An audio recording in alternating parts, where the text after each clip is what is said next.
Hola a todos, hoy vamos a continuar con nuestro set de conferencias acerca de la vacunación del adulto 2020 y por qué es importante hablar y resaltar este tema. Empecemos mirando entonces qué nos recomiendan las diferentes guías internacionales acerca de este aspecto tan importante que tiene que ver con la salud pública, no solo de los adultos mayores, sino de todos, porque ellos se convierten en una parte fundamental de toda la cadena de transmisión. Lo primero que les quiero mostrar es esta, es la guía colombiana de vacunación del adulto que publicaron en 2016. Tal vez muchos no la conocen porque no se le hizo suficiente difusión al respecto de lo importante que es este esquema de vacunación en los adultos.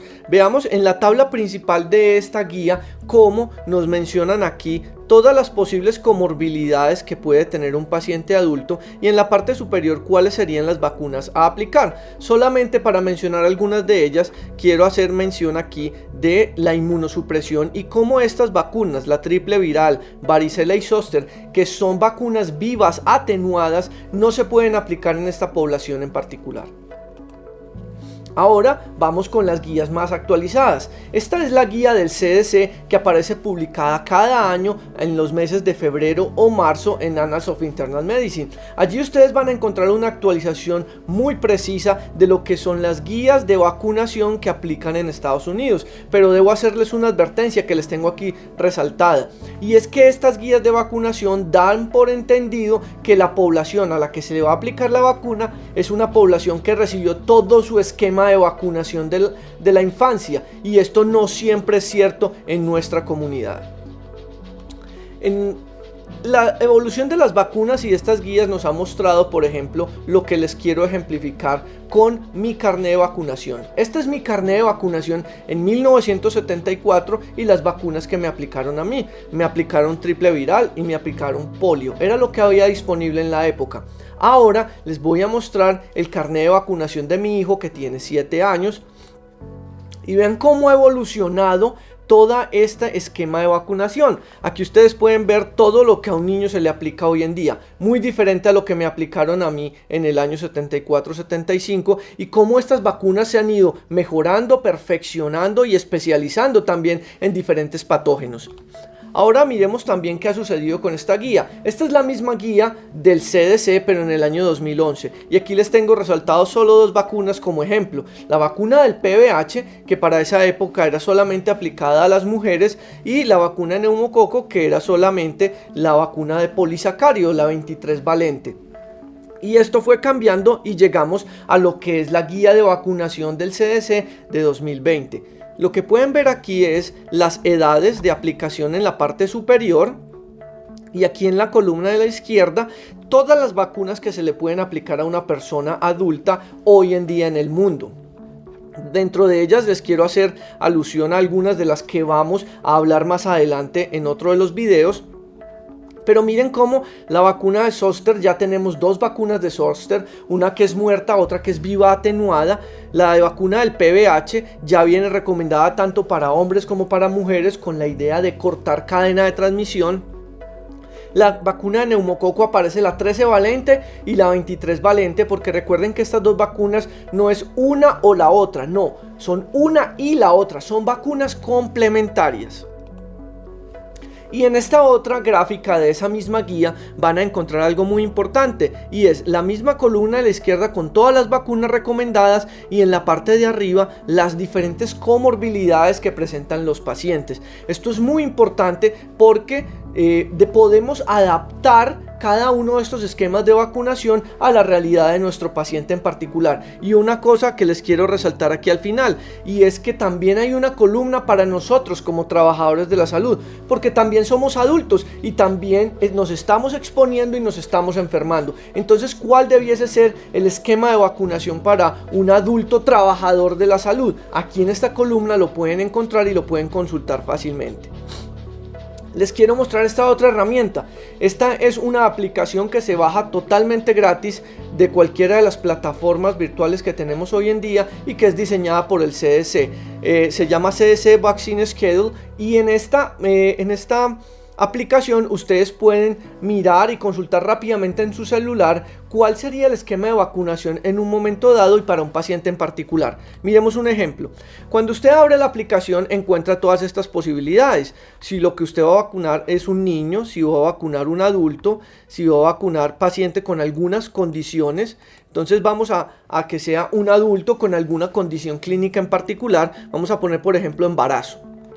Usted aquí arriba va a poder seleccionar el caso de embarazo, pero también podría buscar paciente inmunosuprimido o pudiese buscar personal de la salud o alguna otra comorbilidad en particular que sea de su interés o que le esté planteando la realidad de su paciente en un momento dado. Y aquí acto seguido le va a decir todas las vacunas y el esquema preciso para cada una de las particularidades de su paciente. Veamos entonces algunas de las más importantes vacunas. Empecemos con tétanos y difteria. Tétanos no ha desaparecido de Colombia. Tétanos sigue siendo una realidad que sigue enfermando y sigue matando. El problema es que más del 50% de los adultos mayores de 20 años no tienen niveles protectores porque si se vacunaron en la infancia nunca se aplicaron refuerzos.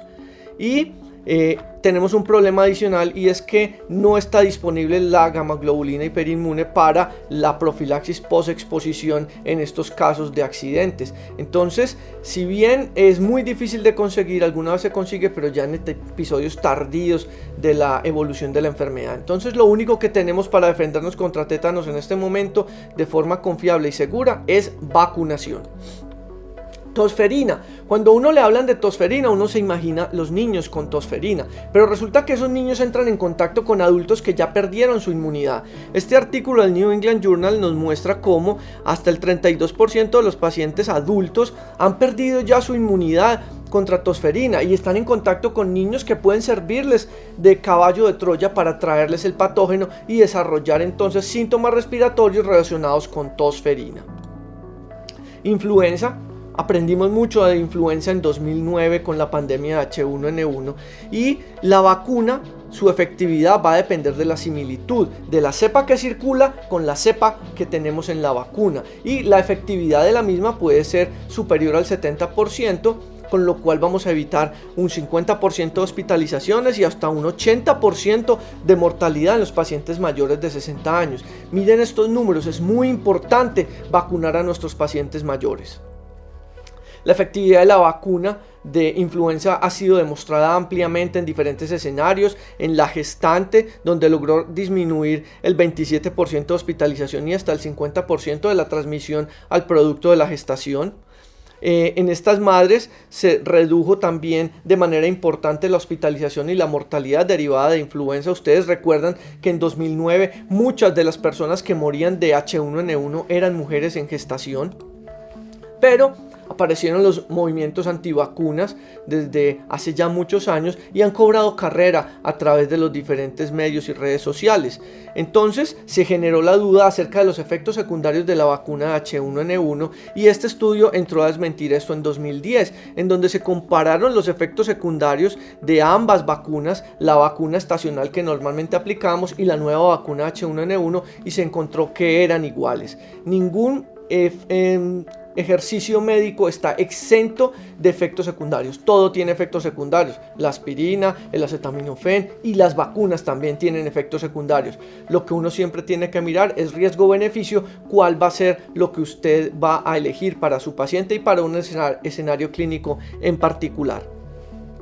Tengamos en cuenta también este estudio realizado en Medellín, en donde buscamos cuáles eran los agentes etiológicos más frecuentes en neumonía adquirida en la comunidad de los pacientes que consultaban por urgencias. Y miren cómo 2 de las primeras 3 causas son inmunoprevenibles. Y cuando miramos entonces la guía nacional de neumonía adquirida en la comunidad, seguimos viendo el mismo panorama. Neumococo es la principal causa de neumonía adquirida en la comunidad, no solo en Antioquia, no solo en el Valle de Aburrá, en toda Colombia.